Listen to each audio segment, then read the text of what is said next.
नमस्कार दोस्तों, आपका स्वागत करती हूँ अपने चैनल पर। आज की कहानी है सोने की बत्तख। एक गांव में रहने वाले निर्धन दंपति के 3 बेटे थे। बड़ा बेटा माँ का प्यारा था तो मंझला पिता का दुलारा, लेकिन छोटा बेटा घर में किसी को प्रिय नहीं था। सब उसे उपेक्षा के भाव से देखा करते थे। एक दफ़ा पिता बीमार पड़े तो घर में राखी जलावन की लकड़ी धीरे धीरे ख़त्म हो गई। ये देखकर बड़े बेटे ने माँ से कहा कि मेरे लिए कुछ खाने का पका कर बांध दो, तो मैं जंगल जाकर लकड़ियाँ काट कर ले आता हूँ। माँ ने एक पोटली में खाना बांधकर उसे जंगल के लिए रवाना कर दिया। कुल्हाड़ी और रस्सी लेकर वह जंगल जा पहुँचा। कुछ काम करने के बाद जब वह थक गया तो उसने सोचा कि पेड़ के नीचे बैठकर भोजन करने के बाद दोबारा काम पर जुट जाऊंगा। वह पहला कोर मुंह में डालता है कि एक नाटे कद का एक आदमी उसके पास आकर बोला, मैं भी बहुत भूखा हूँ, भला हो अगर अपने भोजन में से कुछ मुझे भी दे दो ताकि मेरी भूख भी मिट जाए। लड़के ने उसे लताड़ कर वहाँ से भगा दिया। खरी खोटी सुनने के बाद बोना वहाँ से चला गया।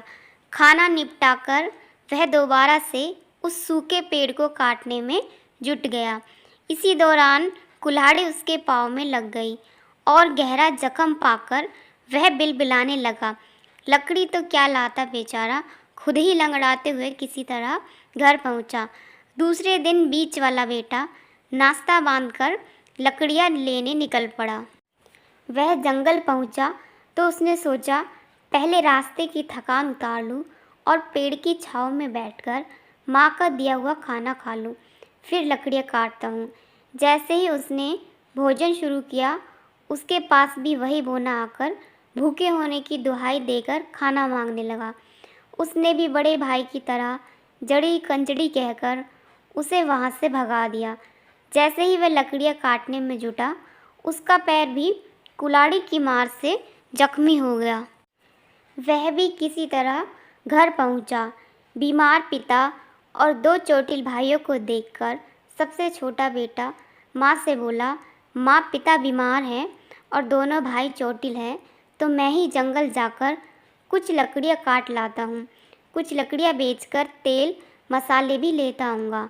माँ ने उपेक्षा के भाव से उससे कहा, जो कामकाजी थे वे सब तो चोट खाकर घर बैठे हैं, तू तो किसी काम का भी नहीं है, तू क्या लकड़ियाँ और मसाले लाएगा। उसने जिद की तो माँ ने बासी रोटियाँ और हरा नमक एक पोटली में बांधकर उसे दे दिया। वह भी जंगल पहुँचा और भूख प्यास लगने पर भोजन की पोटली खोल ली। उसके पास भी वही बोना आ पहुँचा और खाना मांगने लगा। उसने सोचा, भाग्य का मारा जाने कैसे भूखा प्यासा जंगल में भटक रहा है, और अपना आधा खाना मालू के पत्ते पर उसे परोस दिया। बासी सूखी रोटियों को नमक के साथ बोने ने भी खाया।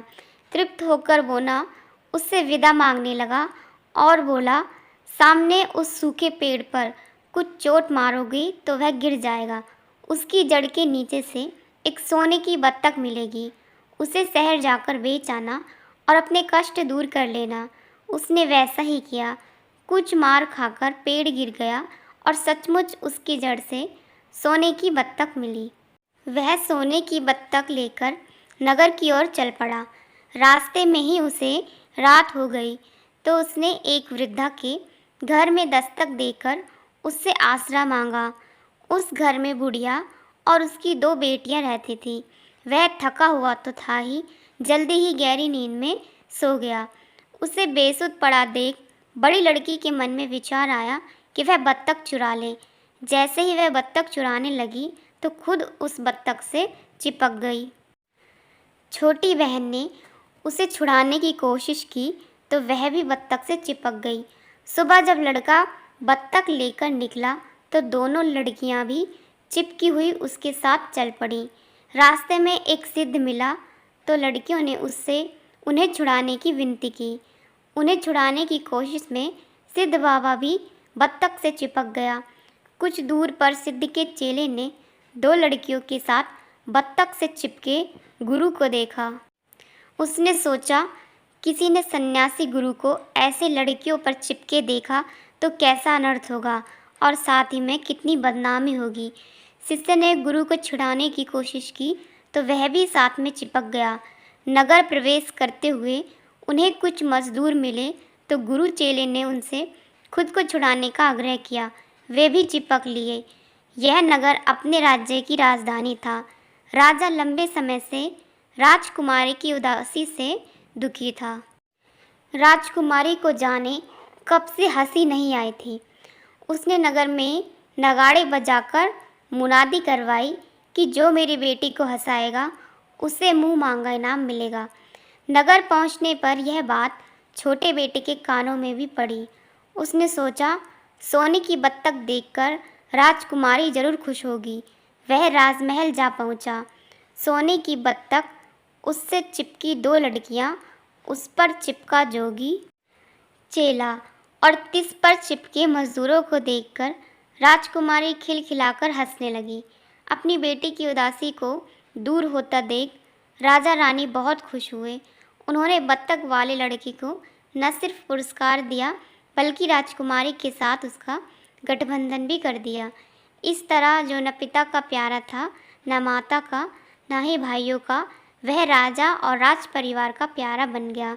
तो दोस्तों, आपको हमारी आज की कहानी कैसी लगी? अच्छी लगी हो तो एक लाइक कर देना। चैनल पर नए हो तो चैनल को सब्सक्राइब कर देना और इसी प्रकार की कहानी आपको मिलती रहेंगी। मिलते हैं आपसे एक अच्छी सी कहानी के साथ।